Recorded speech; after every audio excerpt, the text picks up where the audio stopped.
그지없이 하리니 나를 위로하소서. 아멘.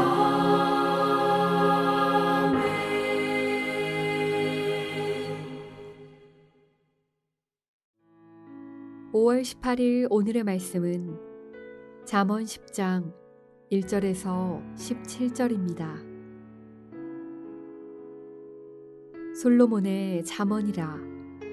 지혜로운 아들은 아비를 기쁘게 하거니와 미련한 아들은 어미의 근심이니라. 불의의 재물은 무익하여도 공의는 죽음에서 건지느니라. 여호와께서 의인의 영혼은 줄이지 않게 하시나 악인의 소욕은 물리치시느니라.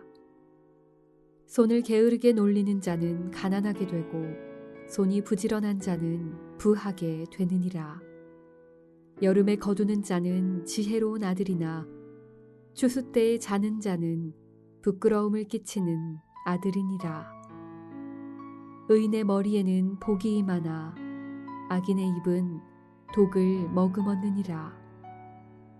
의인을 기념할 때에는 칭찬하거니와 악인의 이름은 썩게 되느니라.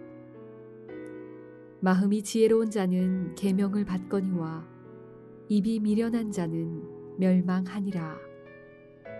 바른 길로 행하는 자는 걸음이 평안하려니와 굽은 길로 행하는 자는 드러나리라.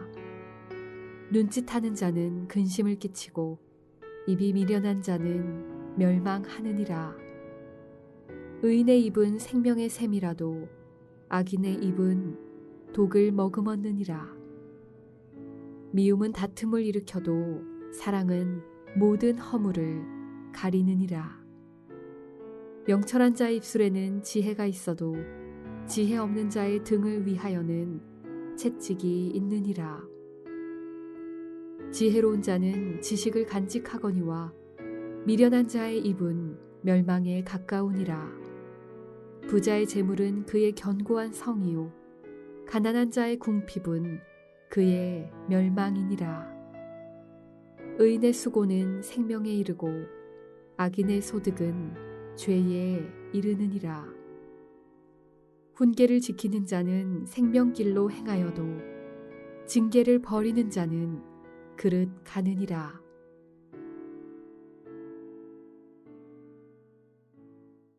말로 하나님의 나라를 세우고 다른 사람을 세우고 자신을 세우는 지혜로운 제자가 되시기를 축복합니다. 오늘 잠언 10장 1절에서 17절을 가지고 저는 세우는 말이란 주제로 묵상을 하고 싶습니다. 잠언은 3부로 이루어져 있습니다. 1장부터 9장까지는 제1부로서 지혜의 초대, 어리석음의 초대, 5번의 지혜 초대장과 5번의 어리석은 초대장으로 이루어졌다고 말씀을 드렸습니다. 이 5번의 초대 중에 우리가 어느 쪽을 선택하느냐에 따라서 우리의 삶이 아주 달라집니다. 결국 1장부터 9장까지 지혜를 선택하라. 그것이 메시지라고 말할 수 있겠습니다. 이제 10장 22절부터 22장 16절까지 제2부가 전개됩니다. 근데 제2부의 특징은요, 각 절이 다 독립적이에요. 전후관계에 아무 맥락도 없고 연결도 없습니다. 각 절은 두 행으로 이루어졌는데 대꾸로 이루어지죠. 10장부터 15장까지 나오는 모든 귀절은 반대 대꾸입니다.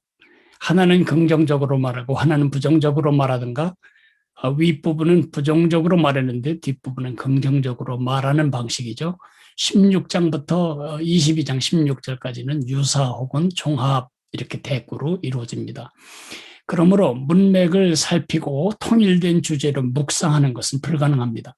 그래서 제2부를 진행할 동안은 흩어져 있는 비슷한 주제들을 모아서 중요한 한 가지씩의 교훈만을 여러분과 함께 묵상하려고 합니다. 오늘은 그 첫 번째 주제로 말입니다. 10장의 주된 주제는 말과 관련됩니다. 죄인은 입으로 다른 사람을 해하고 또 스스로도 해를 받게 됩니다. 6절, 8절, 10절, 11절, 14절, 31절, 32절. 와, 말에 대한 이렇게 많은 교훈이 있습니다. 그러나 의인은 그 입으로 다른 사람을 축복하고 자신을 존귀케 한다는 것입니다. 11절, 13절, 20절, 21절, 31절, 32절이 그것을 말하고 있습니다. 오늘은 말의 긍정적인 힘을 사용할 줄 아는 지혜에 대해서만 묵상을 하려고 합니다. 병을 흔들면 안에 있는 것이 흘러넘쳐서 바깥으로 나옵니다. 말은 우리 마음에 있는 것을 드러냅니다. 지혜로운 마음은 지혜로운 말을 하게 되어 있고 어리석은 마음은 어리석은 말을 쏟아내게 되어 있습니다. 뿐만 아니라 말은 내 삶을 결정짓는 무서운 변수가 됩니다. 내 삶뿐만 아니라 다른 사람에게 말로 다 할 수 없는 영향을 줍니다. 말의 긍정적인 힘을 통해서 하나님을 영화롭게 하고 세상을 축복하고 나를 존귀케 하려면 어떻게 말해야 할까요? 의로운 말을 해야 되는데 의로운 말이란 무엇일까요? 의라고 하는 것은 바른 관계입니다. 하나님과의 관계, 나와의 관계, 이웃과의 관계, 세상과의 관계, 이렇게 하나님을 사랑하고 나를 사랑하고 이웃을 사랑하고 세상을 사랑하는 말이 의로운 말입니다. 그래, 그것이 세상에 덕이 되고 복이 되는 것입니다. 에베소서 4장 29절에 사도 바울은 이런 구약 잠언의 말에 대한 레슨을 이렇게 요약하고 있습니다. 무릇 더러운 말은 너희 입 밖에도 내지 말고 오직 덕을 세우는데 소용되는 대로 선한 말을 하여 듣는 자들에게 은혜를 끼치게 하라. 어떤 말이 이렇게 의로운 말일까요? 격려하는 말, 칭찬하는 말, 인정하는 말, 용서하는 말, 힘을 주는 말, 이런 말들이 의로운 말이죠. 말을 할 때 네개의 필터를 생각하십시오. 이것이 하나님을 사랑하는 사람의 입에서 나올 말인가? 이것이 나 자신을 존귀케 하는 사람의 입에서 나올 말인가? 이것이 다른 사람을 축복해야 할 축복의 파이프로서 인생을 살아가는 내 입에서 나올 말인가? 이것이 세상에 도움과 축복이 되는 말인가? 두 번째로는 말을 적게 하는 것이 상책입니다. 10장 19절에 보면 말이 많으면 허물을 면키 어렵다고 말하고 있고 13장 3절에 보면 입을 크게 벌리는 자는 멸망한다고 말하고 있습니다.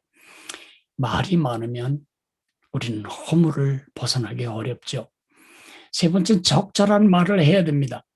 잠언 25장 11절에 제가 제일 좋아하는 구절 중에 하나가 기록되어 있습니다.